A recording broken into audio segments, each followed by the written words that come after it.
I'm Antoni Chan from London, United Kingdom, reporting here for Room Now that's in San Diego, ACR 23.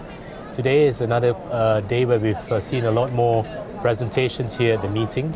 And one of the fields of rheumatology that has certainly been expanding is the use of ultrasound, in particular musculoskeletal ultrasound. But one of the issues that we want to discuss is about the teaching and the delivery of ultrasound to the users. How do we find a way that we can deliver teaching in a more effective manner for users? So I'm here today joined by Dr. Valentin Schafer, who is from the University of Bonn in Germany.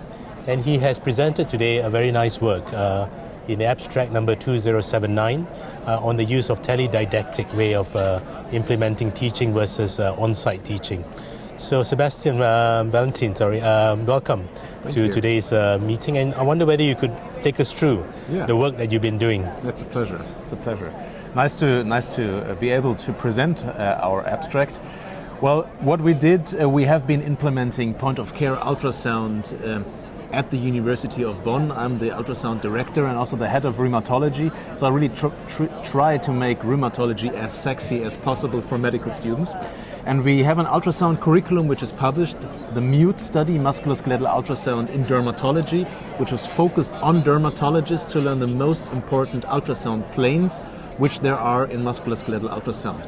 And we further tested this in another study which is already published, the PSOZONE study, where dermatologists used musculoskeletal ultrasound to early diagnose psoriatic arthritis, and it really worked quite well.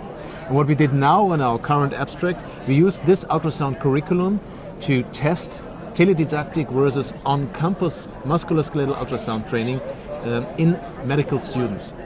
And how we did this, we did the pre-OSCE, so an objective structured clinical examination, a practical exam of ultrasound skills before the training and after the training. And we had one group assigned with 30 medical students doing on-campus training and the other one doing solely teledidactic training.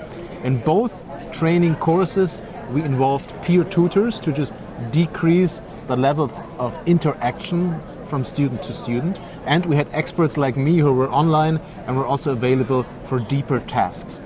Now you ask yourself, perhaps teledidactic, how does it work? And it's not working. Ultrasound is a practical skill. It is working because every student got his Butterfly IQ portable ultrasound probe and an iPad, and they got it home, and they were training during these online sessions with their students or with their friends.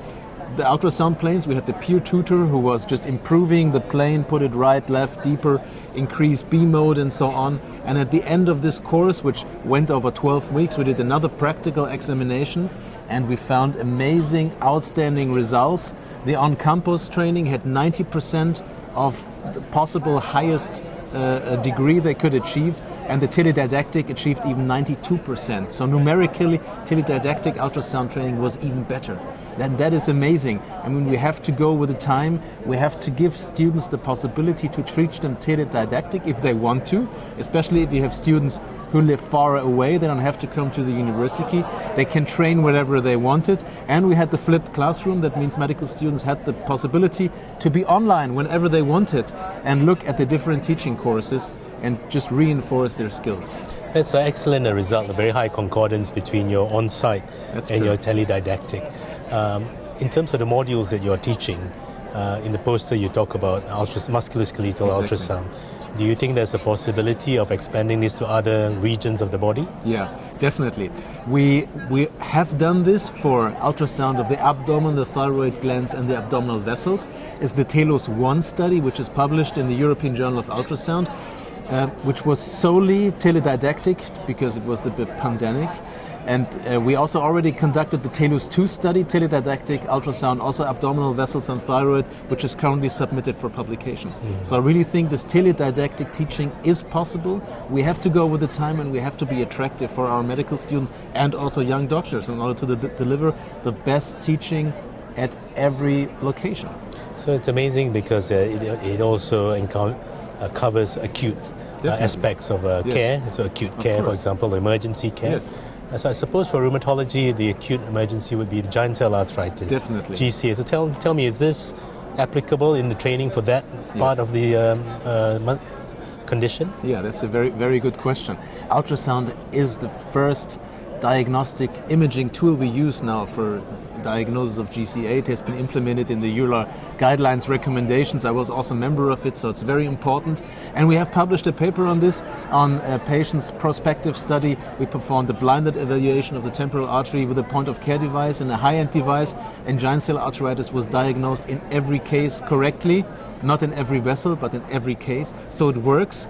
I still see a place for the high-end devices, but really for point-of-care, you want to know if it's really GCA, point-of-care also works with these devices.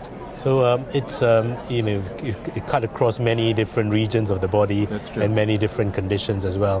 What does the future hold with the teledidactic training? Yeah. Where can we take this further for our community in rheumatology? Sure. I think the biggest hassle at the moment is that we cannot deliver ultrasound training at every location in Europe or even across the world.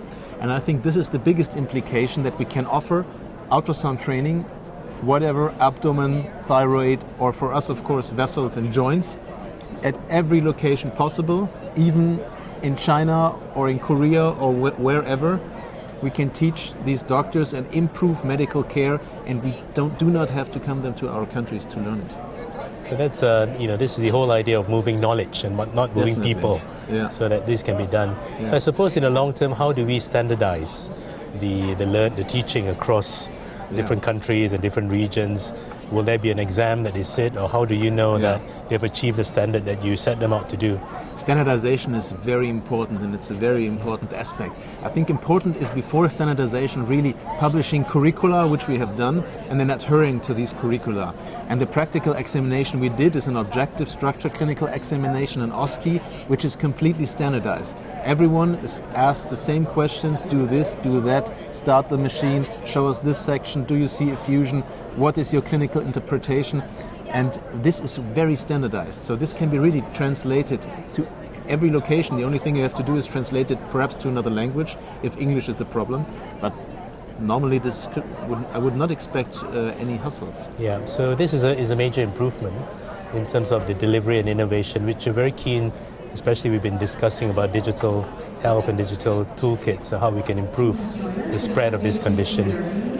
So for our viewers, as we kind of wrap it up, what would be your take-home message about your poster that you presented? What were your take-home messages for our readers? Yeah, I think our take-home message is this: teledidactic training works, and also an ultrasound. There are these people who say ultrasound is a practical skill, you need to come where and you need to learn it practically. No, it is possible to learn a teledidactic if you have a good teacher, if you have the appropriate machinery like we had, so that really you can project the live ultrasound sections to the tutors, and then it really works.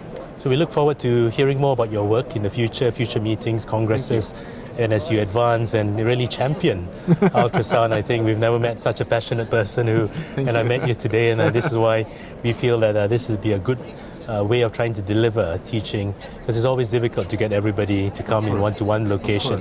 And so today we've learned something new. So thank you very much for your time. Again, I would advise you to have a look at Abstract 2079 from Dr. Valentin Schafer. Thank you very much. Thank you very much as well. Bye.